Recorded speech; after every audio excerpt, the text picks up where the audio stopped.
प्यारे साथियों, आप सभी का स्वागत करता हूं अपने एमआरएस स्टडी परिवार में। तो डियर, जैसा कि आपको पता है कि रेलवे इंजीनियरिंग है ना, रेलवे इंजीनियरिंग का हम लोग जो है 2025 का पेपर सॉल्यूशन जो है हम लोग या एनालिसिस कर रहे थे।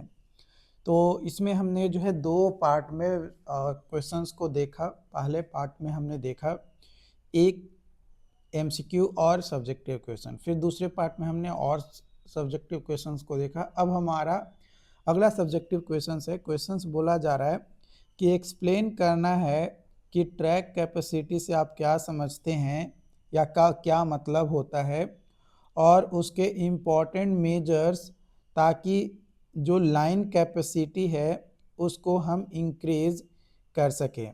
तो जो ट्रैक कैपेसिटी है ये मैक्सिमम नंबर होता है ट्रेन का जो पास करता है safely over a given sections of track in a specified period of time, जो कि यूजुअली 24 आवर्स होता है under existing condition of operation. Under existing condition of operation में यानी स्पेसिफिक टाइम पीरियड में हमारा मैक्सिमम नंबर ऑफ ट्रेन कितना पास कर रहा है सेफली, वो कहलाता है ट्रैक कैपेसिटी। वो क्या कहलाता है? ट्रैक कैपेसिटी जो है कहलाता है।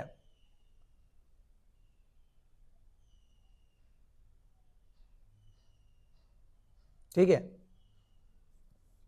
उसको क्या बोलते हैं? Track capacity.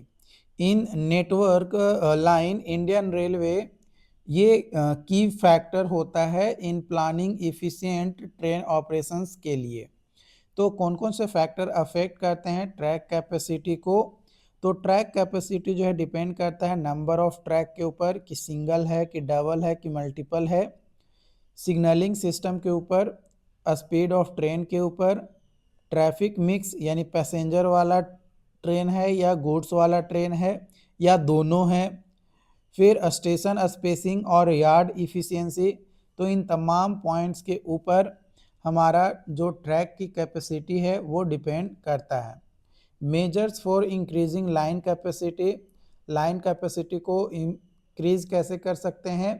तो सिग्नलिंग सिस्टम को इम्प्रूव करके, जिसमें हम ऑटोमेटिक सिग्नलिंग को यूज़ कर सकते हैं, पैनल इंटरलॉकिंग कर सकते हैं एंड मॉडर्न सिस्टम को इंट्रोड्यूस कर सकते हैं।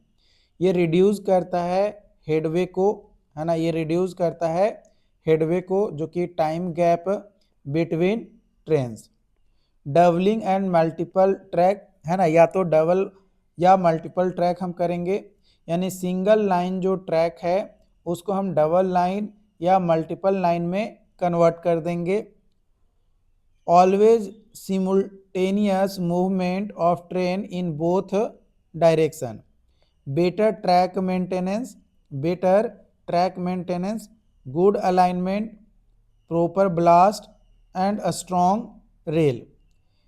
Enables higher speeds and smooth operation, enable करता है हायर स्पीड और स्मूथ ऑपरेशंस को।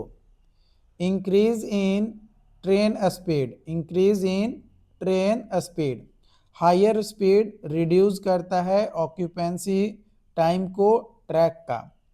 ये रिक्वायर करता है better track geometry and safety systems को। Efficient yard and station design, अगर हम प्रॉपरली डिज़ाइन करेंगे मार्शलिंग यार्ड को, तब जाकर स्टेशन स्पीड जो डिले होता है उसको कम किया जा सकता है और ट्रेन का हैंडलिंग जो है फास्टर हो सकता है। Use of modern communication system, centralised traffic control का यूज़ करेंगे ताकि रियल टाइम कोऑर्डिनेशंस के कारण से जो वेटिंग टाइम है वो हमारा कम हो सके। रिडक्शंस इन ब्लॉक सेक्शन लेंथ, यानी अगर शॉर्टर ब्लॉक सेक्शन है तो वो अलॉग करेगा हमारा मोड ट्रेन को on same track.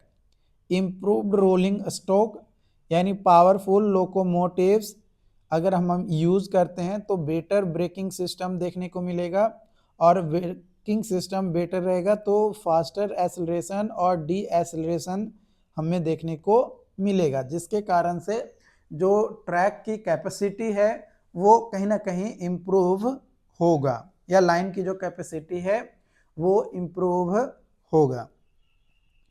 इलेक्ट्रिफिकेशंस of tracks, electrifications of track, faster and more efficient train operation जो है कंपेयर्ड होता है टू डीजल, है ना, कंपेयर्ड होता है to diesel. Elimination of level crossing, elimination of level crossing using over bridge or underpasses reduces interruptions, using over bridge and under passage reduce करता है इंटरप्शंस को। तो हम एलिमिनेट करेंगे लेवल क्रॉसिंग को, या तो ओवर ब्रिज से हम लेकर जाएंगे ट्रैक को या अंडर पास से लेकर जाएंगे, ताकि लेवल क्रॉसिंग से हमारा जो प्रॉब्लम आ रहा था, वो जो इंटरप्शंस हो रहे थे, वो उस इंटरप्शंस को हम खत्म कर सकें। अगला सवाल है, what is blast in permanent way, what is blast in permanent way, mention the function of blast, mention the function of blast and state the requirements of good blast material, good blast material. Blast is the layer of coarse granular material like broken stone, gravel और slag जो placed होता है below and around sleepers in a railway track, जो कि permanent way होता है। ये form करता है बेड ऑफ स्लीपर्स, ट्रांसफर करता है लोड को safely to the formations. In such system as Indian railway stone ballast is most commonly use, stone ballast जो है मोस्ट कॉमनली यूज किया जाता है।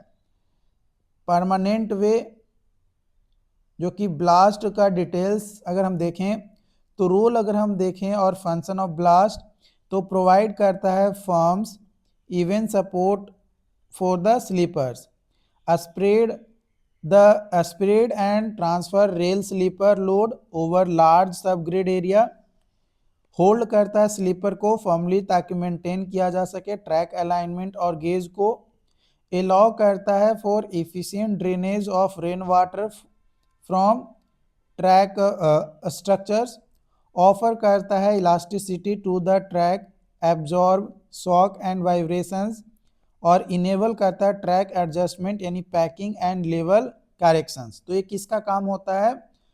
ब्लास्ट का काम होता है। अगर रिक्वायरमेंट हम देखें एक अच्छा ब्लास्ट मटेरियल्स का क्या रिक्वायरमेंट्स होता है, तो ड्यूरेबल एंड हार्ड होता है, जो रजिस्ट करता है वियर, क्रशिंग और वेदरिंग को, यानी नो डिसइंटीग्रेशंस। फिर होता है angular and rough for maximum mechanical interlocking and lateral stability के लिए जरूरी होता है। Chemical inert for no reaction with sleepers, example के तौर पे स्टील, कंक्रीट और rail component. Good drainage, porous और fractured material that does not hold water and free from fines, minimal dust, clay or other fine particles, non-porous to resist water absorption and frost damage, readily available and economical, cost effective for large track network, cost effective for large track network। तो जो simple materials types होता है, broken stone, example granite, trap और limestone को तोड़ने के बाद angular, hard and durable broken stone जो है हमें मिलता है। ब्लास्ट का जो टेक्सचर्स क्लोजअप होता है, ये एंगुलर स्टोन देखने को मिलता है, जो कि क्रिएट करता है मैकेनिकल इंटरलॉकिंग को। लेकिन जो राउंड ग्रेवल होता है वो हमारा लो लैटरल रेजिस्टेंट होता है और ये शिफ्टिंग में भी प्रॉब्लम क्रिएट करता है। इसलिए कोशिश रहता है कि एंगुलर स्टोन हम यूज करें ब्लास्ट के तौर पे। अगला सवाल है, शॉर्ट नोट्स आपको लिखना है इन सभी के ऊपर। Gradient and grade compensation on curve. तो ग्रेडियंट जो है ये रेट होता है राइज और फॉल का ट्रैक का एलोंग इट्स लेंथ। ये एक्सप्रेस किया जाता है रेशियो और परसेंटेज में। रेशियो जैसे 1/100 और परसेंटेज में जो स्टीपेस्ट ग्रेडियंट एलो किया जाता है ऑन सेक्शन उसको बोला जाता है रूलिंग ग्रेडियंट। ग्रेड कंपनसेशन जो है ये रिडक्शंस होता है रूलिंग ग्रेडियंट में जब ट्रैक पे हमारा कर्व आ जाए, माने कर्व पे हम ट्रैक अगर डाल रहे हैं तो वहां पे जो रिडक्शंस हमें देखने को मिलता है रूलिंग ग्रेडियंट में वो कहलाता है ग्रेड कंपनसेशन। ऑन कर्व जो ट्रेन का फेस होता है एडिशनली रजिस्ट करता है due to friction to keep the total resistance, यानी gradient resistance plus curve resistance दोनों को समान रखने के लिए, है ना, मतलब इन दोनों का सम टोटल जो रेजिस्टेंस है वो एक जैसा हो, उसके लिए हम लोकोमोटिव हॉलिंग कैपेसिटी और ग्रेडियंट को स्लाइटली फ्लैटेंड किया जाता है ताकि हमारा टोटल जो रेजिस्टेंस है वो चेंज ना हो। इंडियन रेलवे में ब्रॉड गेज के लिए डिग्री ऑफ कर्व 0.04% होता है पर degree of curve. Metre gauge के लिए 0.03% पर डिग्री ऑफ कर्व होता है और नैरो गेज के लिए हमारा 0.02% पर डिग्री ऑफ कर्व देखने को मिलता है।